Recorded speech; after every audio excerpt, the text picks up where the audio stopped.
What an incredible weekend that was. All across our city, Crosspoint stepped out of the building and into the community, serving alongside local schools, nonprofits, outreach partners to bring hope and sharing some love. Way to go, Crosspoint, and it's really good to be back together with you this weekend. So, hey, I'm Eric, and a special welcome to anyone who's joining us for the very first time. We want you to know that Crosspoint is a church where you can be a part of no matter where you live or what you believe about God, because around here, we don't believe church is a building or a place on a map or even a time on a calendar. It's people who are living on a movement that Jesus started, and we're a place where it's okay not to have it all together. So whatever brought you here, we're really just glad that you're joining us today. Now, if you're newer to Crosspoint or watching us for the very first time, we'd love to get to know you and help you get connected and involved in the right ways around here. So to do that, scan this QR code and let us know who you are and a little bit about yourself. And if it's your first time with us or your first time filling out this card, we'll send you a gift card for a free coffee in the mail this week just to say thank you for joining us. Now, while you're doing that, a couple things you might be interested in. New or newish to Crosspoint, we want to invite you to our welcome party on Sunday, March 29th, 12:30 p.m. It's a relaxed opportunity to meet our staff, connect with others who are new, learn more about Crosspoint, discover how you can take your next steps here. And if you've been joining us online, this would be a great opportunity to come by, meet some people, connect with our team in person. You can text Welcome Party to 317-834-7373 to RSVP, or let us know on that connection card.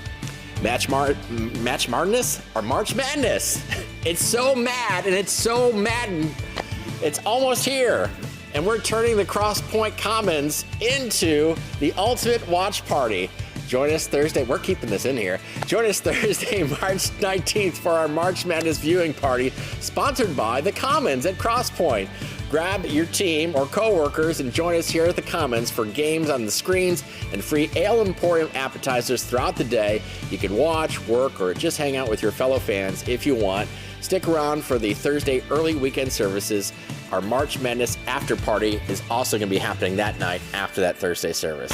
Now, one of the biggest things that happens around here all year is Easter at Crosspoint. Is just 3 weeks away, and there are lots of ways to connect. If you want to sleep in on Easter, go for it and join us for the Thursday early weekend service on April 2nd. We'll also have 2 Sunday Easter services on April 5th, and you can watch online all throughout the course of the week.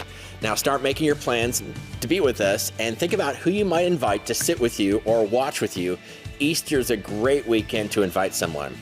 One of the things that makes Easter at Crosspoint so special is ordinary people like you helping others have a great experience. There are opportunities to serve coffee, welcome guests at the doors, or help with Crosspoint kids as the next generation learns what it means to know and follow Jesus. Our goal is that every person who walks through the door feels welcome, and you can be a part of that. Let us know if you'd like to help. And if Easter isn't exciting enough, we'll also be celebrating water baptisms in all of our Easter services. If you're interested in taking this next step in your faith journey, we'd love to celebrate that moment with you. Just scan the QR code or let us know on the digital connection card. All right, we've got a great service today. The best relationships and marriages don't just improve life, they shape who we become. But what if the real question isn't finding the perfect person, but becoming the right kind of person? Before we hear from Curt, this next song reminds us that the people closest to us often shape the people we're becoming. Check out this song from the band.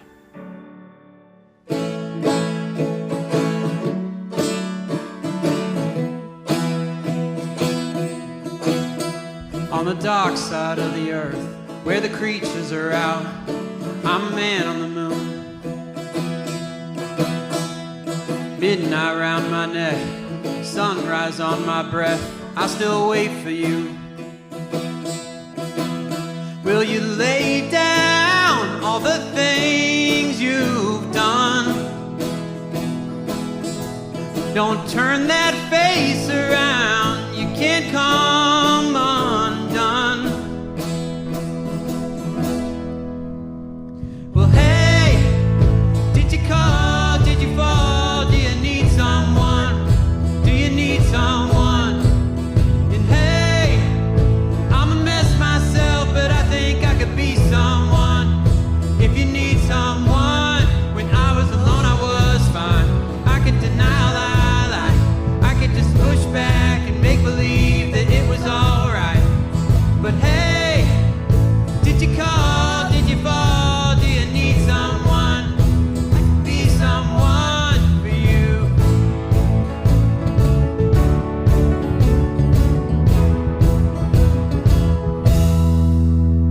There's gold in your eyes, and this rosy fingered light, like a man on the moon.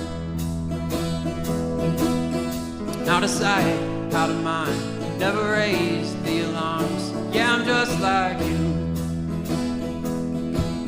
Would you lay down all the things you've done? Don't turn that face around, you can't come undone. Well, hey, did you call, did you fall, do you need someone, do you need someone? And hey, I'm a mess myself, but I think I could be someone. If you need someone, when I was alone I was fine. I could deny a lie, I could just push back and make believe that it was alright. But hey, when you call, when you fall, when you need someone, I could be someone for you.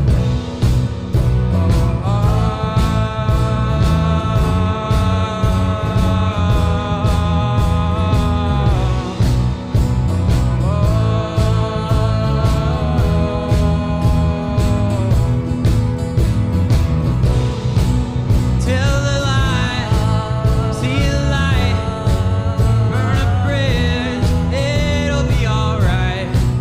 Things don't have to fall apart. And wait, did you call, did you fall, do you need someone, do you need someone? And hey, I'm a mess myself, but I think I could be someone. If you need someone, when I was alone I was fine. I could deny a lie, I could just push back and make believe that it was alright. But hey, when you call, when you fall, when you need someone, I can be someone for you.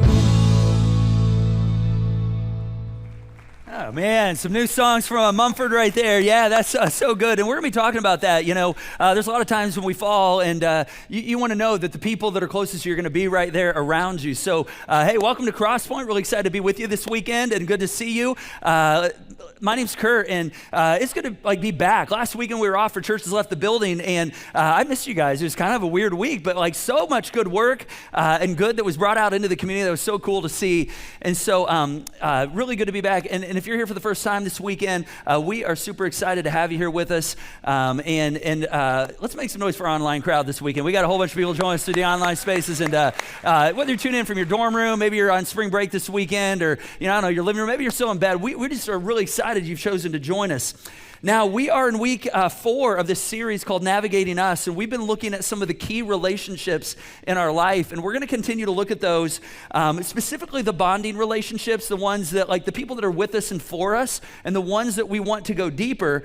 And so this weekend, in a moment, we're going to take a look at the marriage relationship. Next weekend, we're going to look at the next generation, and so that's going to include parenting and raising up the next generation. Now, for some of you, if you're single, you just heard me say that, oh gosh, this is not for me this weekend, I think I'm going to check out. Don't do that. because what we're going to say this weekend about marriage really applies to all of our significant relationships.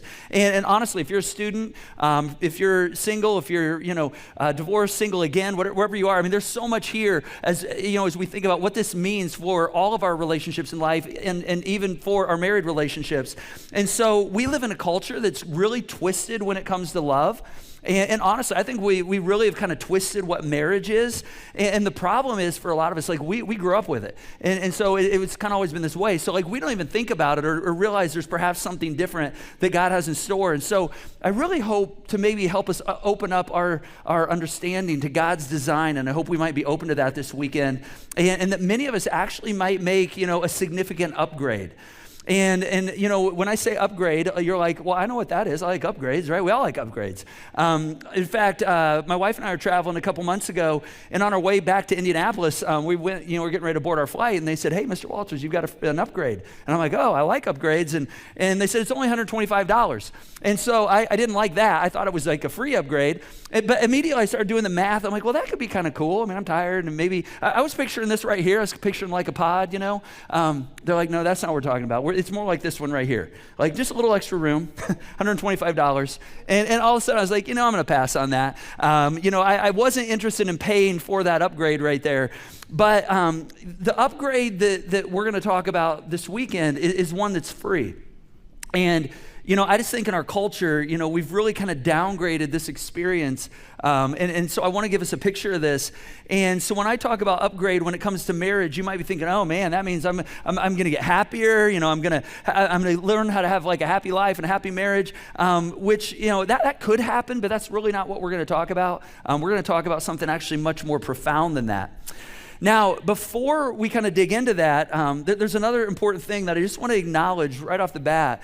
And that's that, marriage is not for everyone.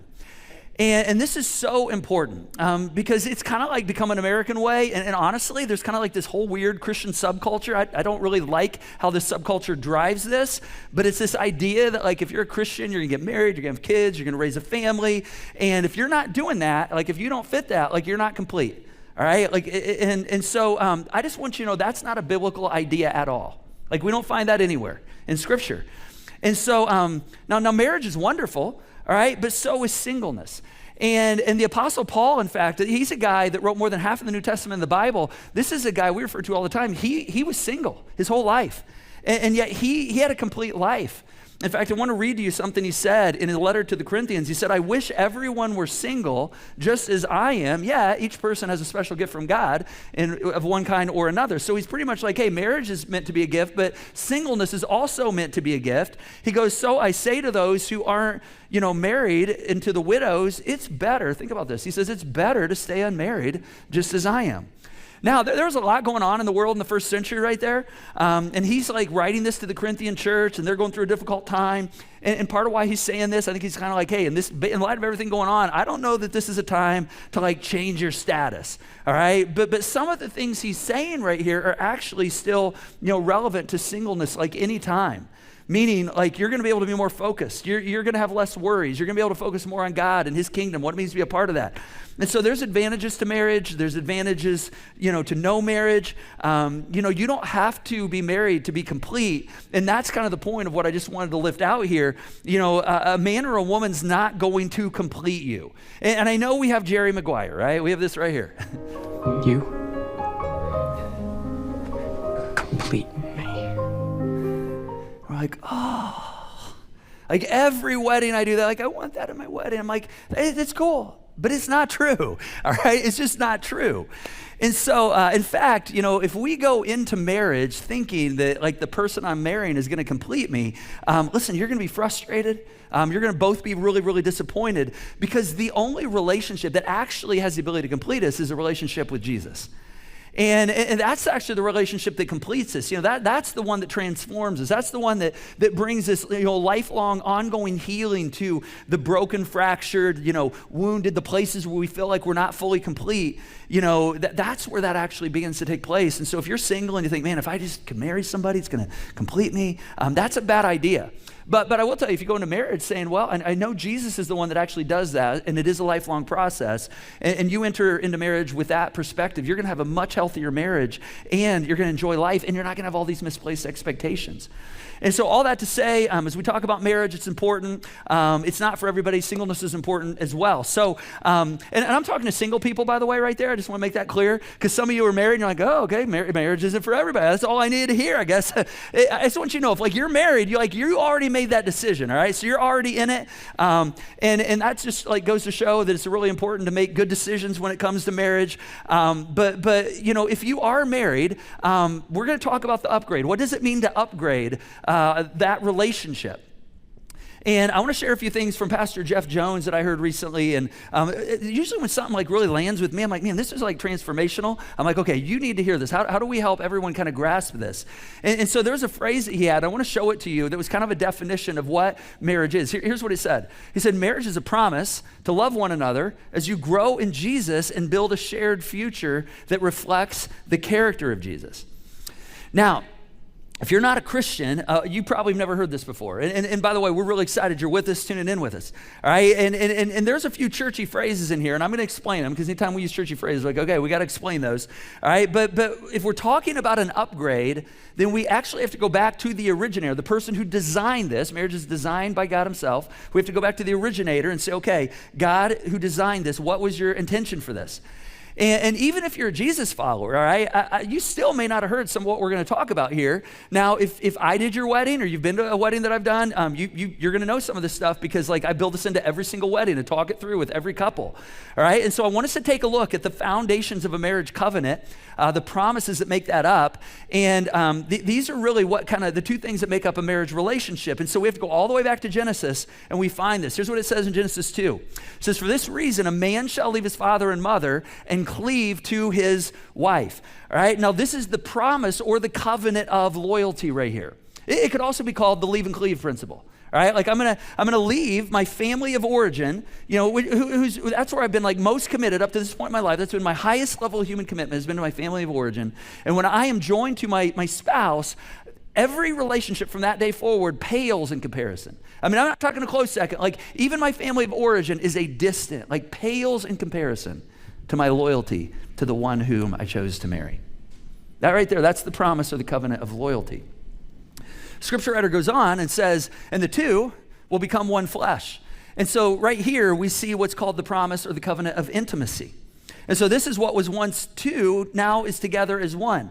More and more your stuff is my stuff, more and more connected, less and less alone, more and more, your dreams are my dreams. I mean, we're still ourselves, but like there's a merging of these lives. There's a oneness that begins to happen. And then the writer goes on and says, the man and his wife were both naked and they felt no shame. Now, naked here is like a fascinating metaphor. Some of you are going, that's the part I'm getting to right there. That's where I want to get. And the writer does mean a physical nakedness, but he also means a relational and a social and an emotional and a mental nakedness. This sense that like when I'm with my spouse, there's nothing between us. There's no cold shoulder. There's no like I'm holding the cards close to the vest. I mean, I'm not hiding anything.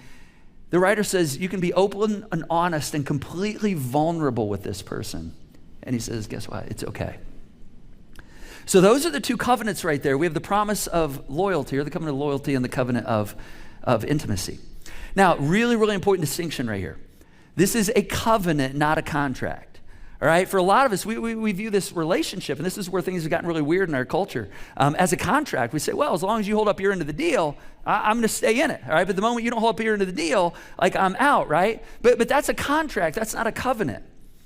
Now, we all know contracts. I recently had to end a contract. I had a contract with a vendor that we'd been in a relationship for a number of years and had really good service, and all of a sudden, like, things just didn't, like, go well last year. And so, like, we were like, well, like, you didn't do your job that you said you were going to do in the contract, so we ended the contract.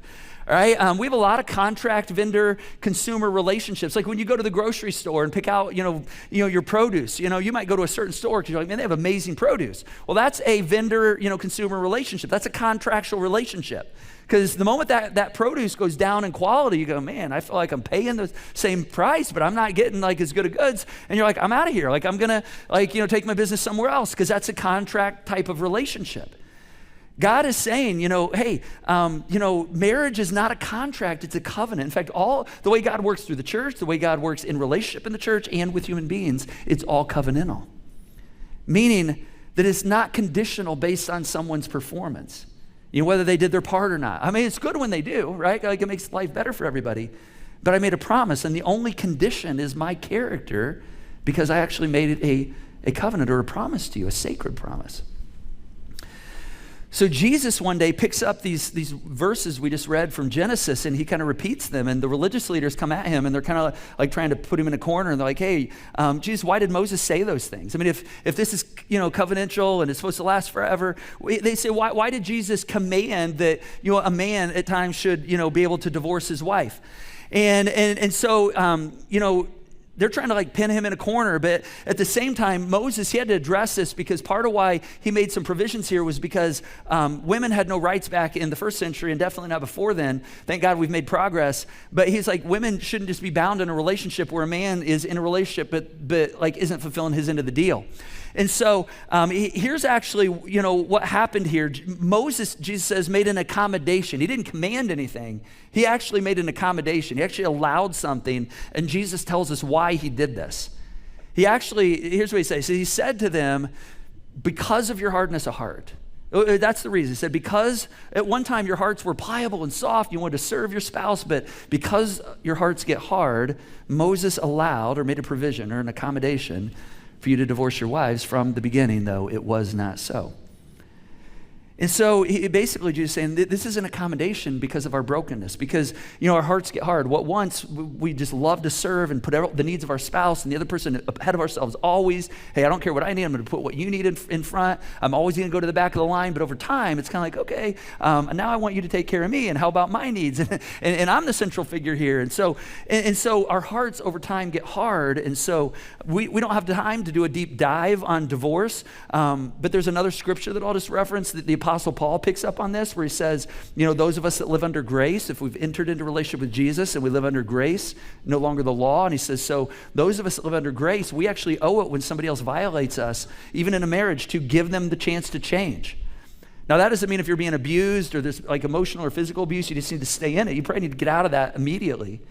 But it does mean that like you work through a mediator, a counselor, a pastor, and say, okay, is there an opportunity to restore this? We actually owe that.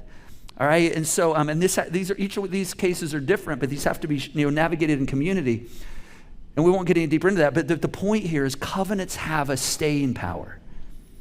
Like those moments where like, well, I'm just ready to walk out. I don't feel it anymore. They have a staying power. I'm going to stay. That's where the magic of marriage begins to happen, right there. And there's something good ahead, but sometimes I have to stay in it a bit, even longer than often we want to actually get to that point.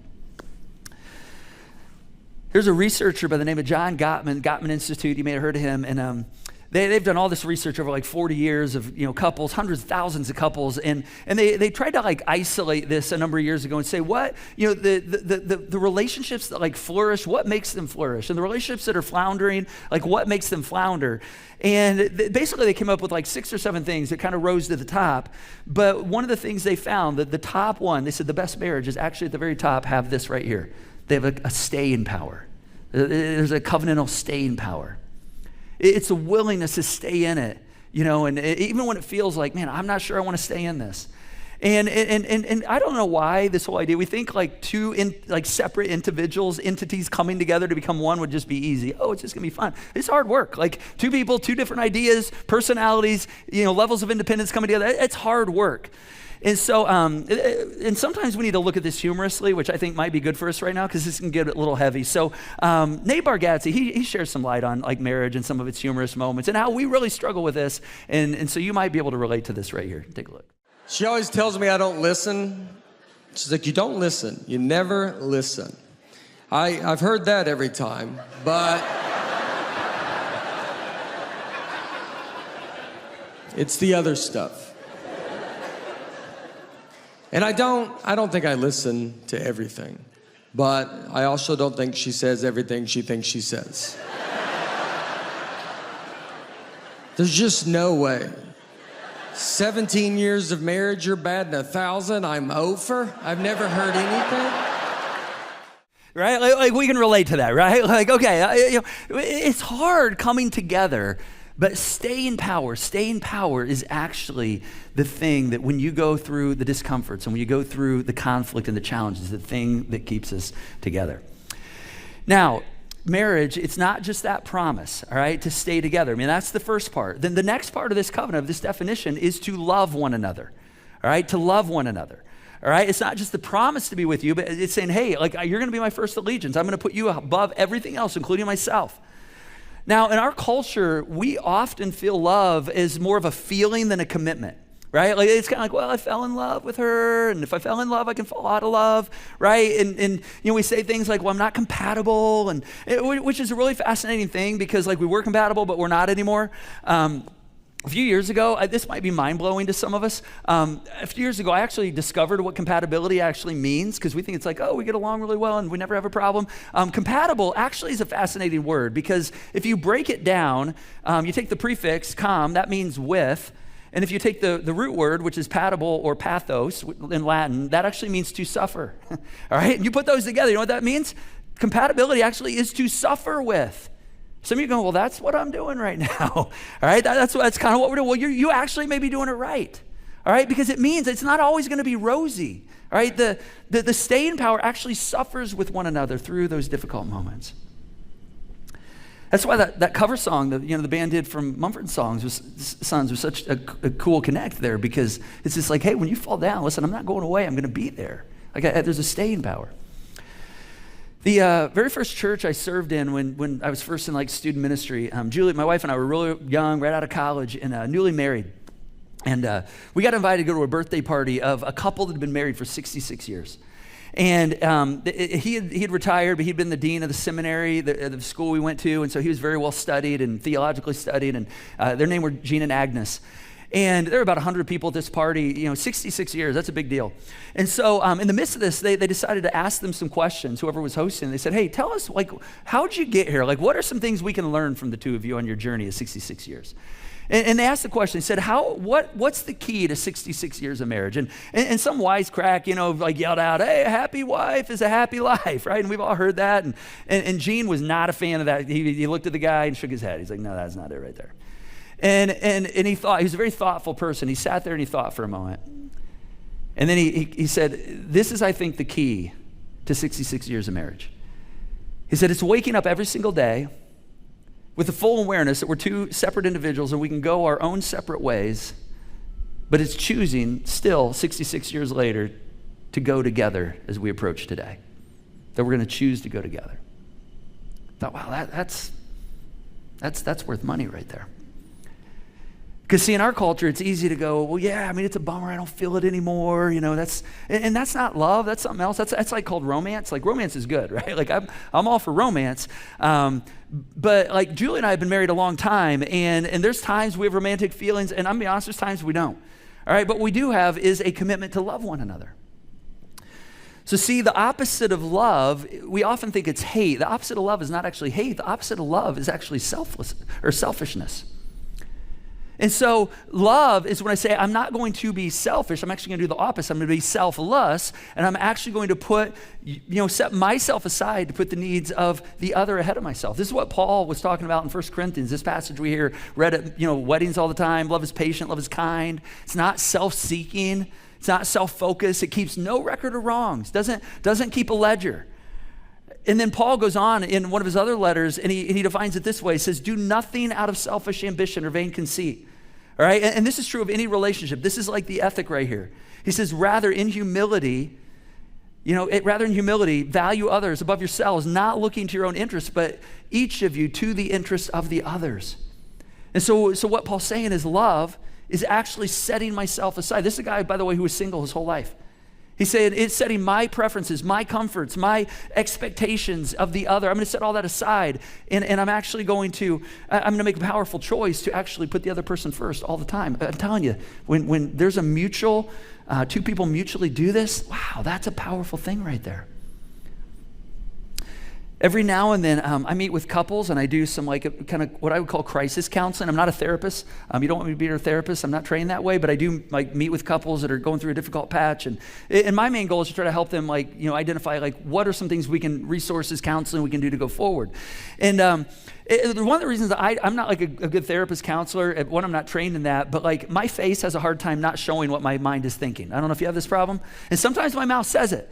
And so I remember one time I was talking to husband, wife, and he came in and he was just like reading like all the things he does, and she does. I mean, she does like, 2%, but I mean, I pretty much carry 98% of it. And then she turned around and she started like talking about how, well, I mean, here's all the stuff I do and he doesn't do anything. And I just kind of blurted out, I'm like, you guys are horrible. and I'm like, that is not what I should probably say in that moment. But like, I need to get their attention. And they kind of both looked up. It's like watching CNN and Fox News right next to each other. I'm like, you're talking about the same moment, but you have such different perspectives, and I think you're both wrong. I think the truth is actually somewhere in the middle, right? They were just like, and it reminded me, though, that like when we come into those moments where there's tension, we all keep a scorecard.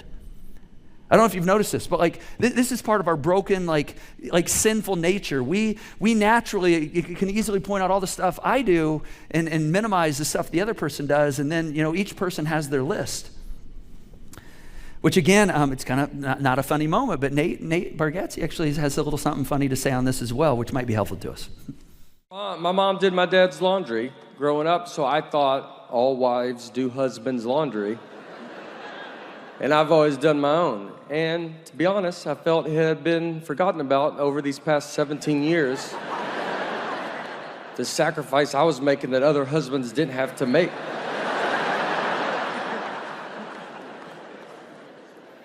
One day, I was like driving home and it popped in my head and I was like, all right, I'll bring that up.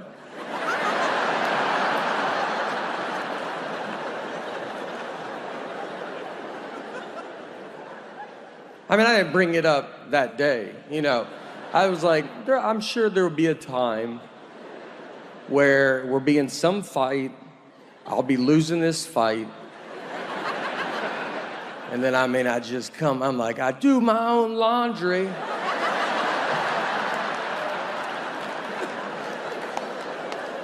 She's like, fight's over. You win, I forgot how good I got it. Yeah, we know that never happens, right? That never works that way. You know what love actually says? Love actually calls us to flip the scorecard. Hey, you can do whatever you want to do, all right? Like it doesn't matter because I'm going to try to outlove you. All right, I'm going to pile up love on my part of the scorecard. I'm going to always try to race to the back of the line. All right, I'm not going to be first. So, and I'm telling you, when both people in a relationship do this, man, it's great. That's what love is. It's putting the other first. I think that's one of the reasons Jesus, talked about how important love is you're actually going to be able to tell the people that are following me by the way they love one another.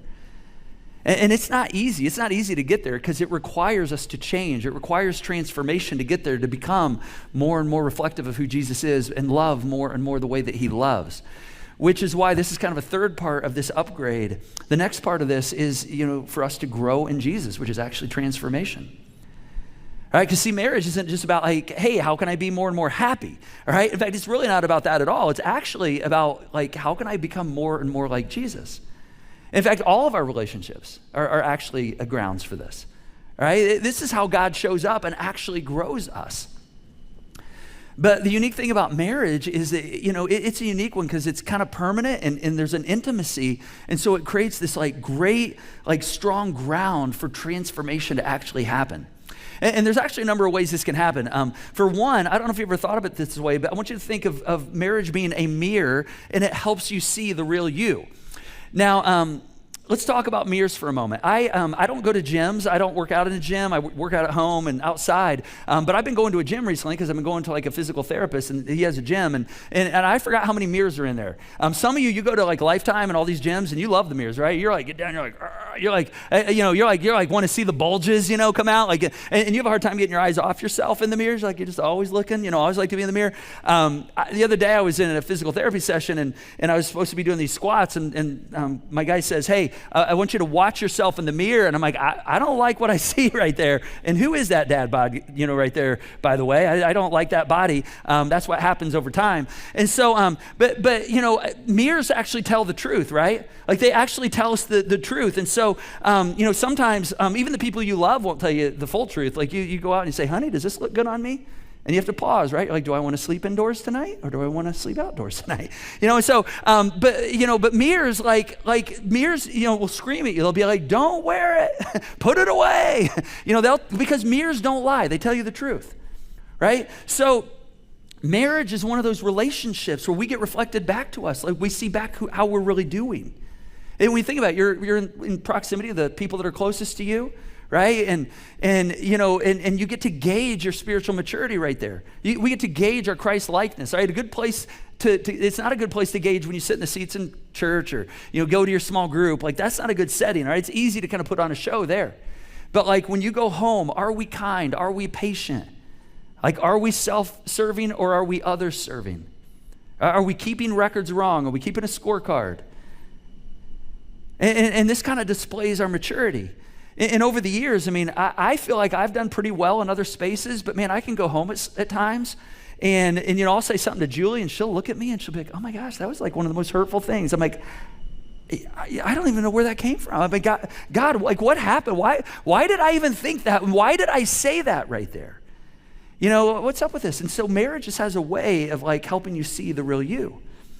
And not only though is marriage a mirror for us, marriage also is a means of transformation. See, this is one of those relationships God can actually use to grow us into more and more Christ-likeness. All right, and that doesn't happen usually in the easy seasons. It's almost always in the difficult seasons, which is why I love the writer James in the New Testament, because he right off starts the bat talking to people who are struggling and suffering, and he's pretty much like, hey, it sucks, I'm so sorry you're going through what you're going through, but like this is part of what God uses to actually grow you, and this is actually true in any relationship. So when we go through conflict or we go through disappointment, that's actually what we would refer to as resistance training. Now, I have been doing some resistance training. I actually graduated from my therapy. I'm 8 weeks out of like having a knee replaced and, just graduated, and they're like, hey, you can go home and just do your therapy at home. You're doing weights now and resistance. And my therapist was like, hey, I can just send some stuff home with you. You're welcome to come in every 2 weeks if you want to, but I'm like, no, that's what I want to do. I want to come in every 2 weeks. And he looked at me, he's like, why do you want to do that? Like you kind of know what you're doing. I said, well, I know myself. And what I know is if you give me a routine to go home and do, I'm going to choose the one that's the easiest. All right, like I'm just naturally gonna choose the one that has the path of least resistance because I know myself.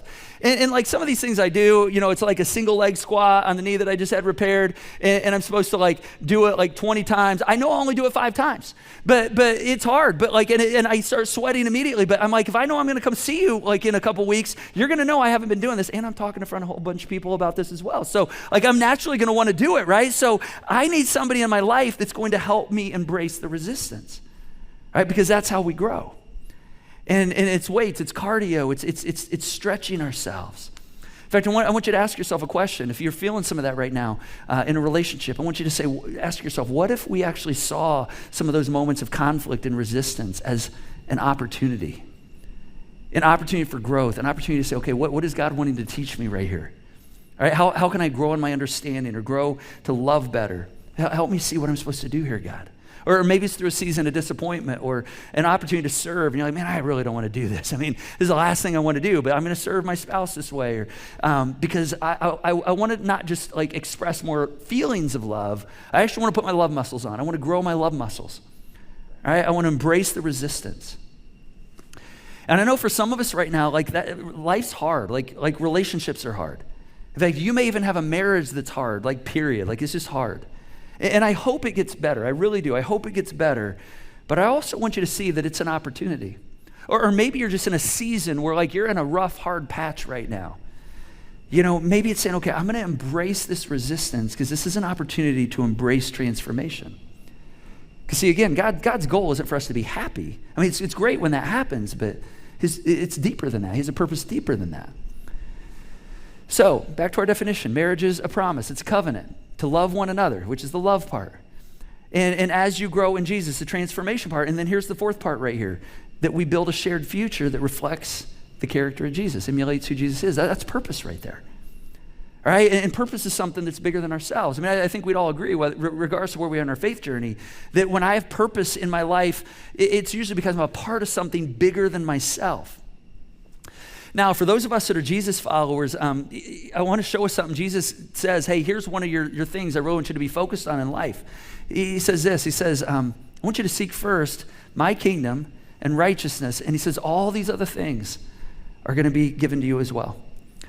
Now, let's be honest. You and I are really good at chasing all the other things, right? We like to chase all the things that give us security and wealth and a sense of happiness. And the problem is we go chasing those things, but most of those things aren't attainable, right? And so Jesus is saying, hey, let me worry about those things. All right, if you just focus on knowing me, and if you focus on connecting with me and loving others, you just do that, trust God. God's going to fill all the other stuff in around you.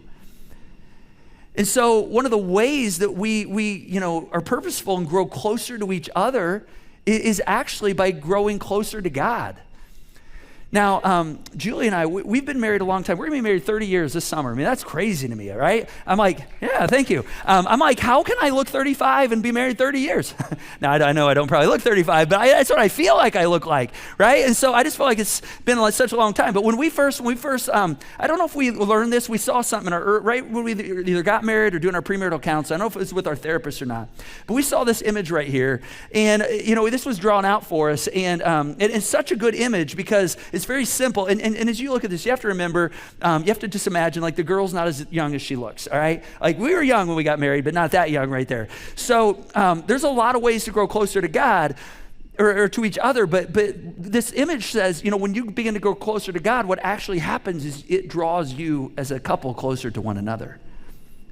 And that's really important, especially for Julie and I, because we are pretty independent people. And we both are wired to be independent, so it's easy for us, like railroad tracks, to just kind of go our own direction. It's easy for us to, we could go miles and really never fully come together. And fortunately, because we're following Jesus and trying to emulate him, it's a good reminder, hey, we're actually here to serve one another, and we're trying to outlove one another. And I'm so thankful she's been with me through some of my less than stellar moments, and vice versa. I mean, I've been through some of those with her. But see, this is part of the bigger purpose that draws us together. So I want us to kind of put all this together as we kind of think about, okay, what are we going to do as we think about these relationships in our lives? All right, because it's quite an upgrade. I know it might be a different upgrade than you came in thinking about this weekend. But if marriage is a promise and it's to love one another, and you grow as you grow in Jesus and you build a shared future that reflects the character of Jesus, I just want you to think about, if you're single, I want you to think about a significant relationship right now. And if you're married, I want you to think about your spouse. And I want you to just ask yourself, which one of these four right here really stands out to you right now? Meaning, even starting this week, and again, this is where, if we can learn all this and hear this, and if we don't go out and do something about it, we're not going to grow at all. We're actually going to, feel really frustrated. But what is the thing? Perhaps God's nudging me to grow on this week. Maybe it's the first one. It's the promise part, and it's just resolving. Man, it's hard, and I'm not sure I want to stay in it. I don't feel like I want to stay in it, but I'm going to stay in it. It's resolving that for yourself, and just saying, hey, I'm going to stay in this thing. We're going to continue to work through this. Or maybe it's the love others part. And I'm man, God, help me not be selfish, because I'm just so selfish.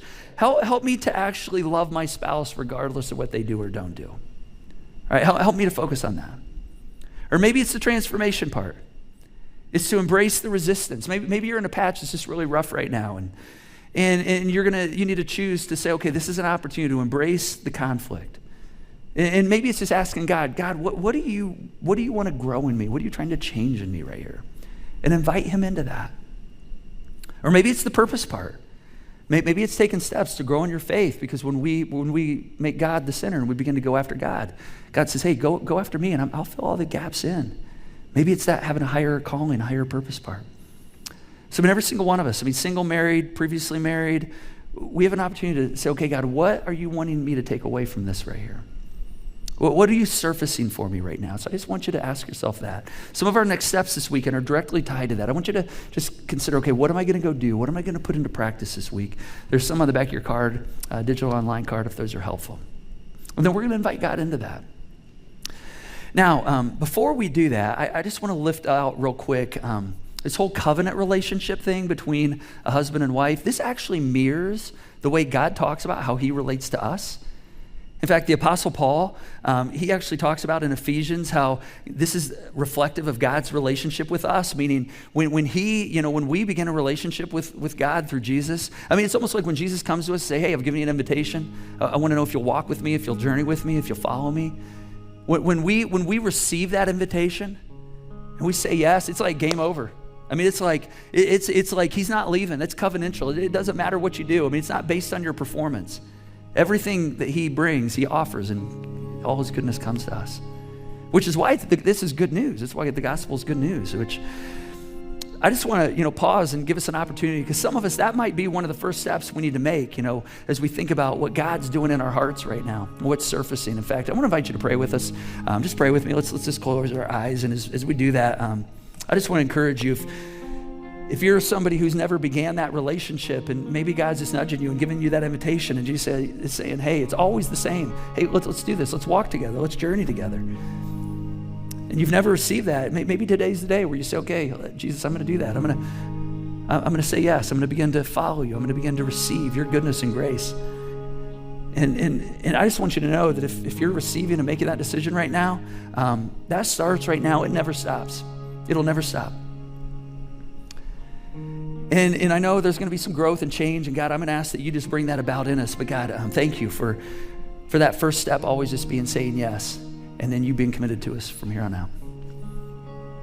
And as we think about our key relationships, or perhaps our marriage, what is it God wants you to take away this weekend? All right? Is it a promise? Is it getting rid of some unselfishness? Is it embracing resistance? Maybe saying, okay, we're going to go harder after God so we can draw closer together. Whatever it is, God, give us the ability and the strength to do that. Lord, thank you so much for caring about this part of our lives and inviting us and loving us in the same way and helping us experience it. And thank you for your patience with us as well. Help us to build on you, because we know that's a firm place to be. It's a secure place, because you'll never let go. You'll never give up on us. And we just thank you for that. And we want to reflect that. And we pray these things in your name, Jesus. Amen. Hey, let's go ahead and stand. The band's got one more song. We're going to sing this together.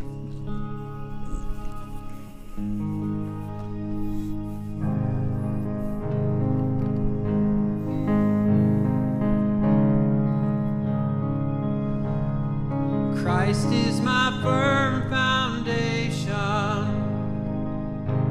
the rock on which I stand when everything around me is shaken. I've never been more glad that I put my faith in Jesus. He's never let me down. He's faithful through generations. So why would he fail now? He won't. He won't. I've still got joy in chaos. I've got peace that makes no sense. So I won't be going under. I'm not held by my own strength, 'cause I built my life on Jesus. He's never let me down. He's faithful in every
thanks for watching. All right, before we go, if you've got something going on in your life, something you've been carrying or something you're facing, and you'd like some prayer to help you navigate that, we'd love to pray with you today. Simply text the keyword "need prayer" to 317-834-7373, and our prayer team will reach out to you later today. And for those of you who are givers, we want to say thank you. Thank you for fueling the real change and the real stories God continues to write into the lives of real people. None of this happens without your generosity through the Joy Box. And if you're not a giver and you'd like to become one, you can donate at this QR code or through the Give button, and know that your gifts fuel all the goodness that comes out of this place, including this online broadcast. So thank you. That's it. Thanks for joining us today, and we'll see you next time for the final installment of Navigating Us. Christ is my first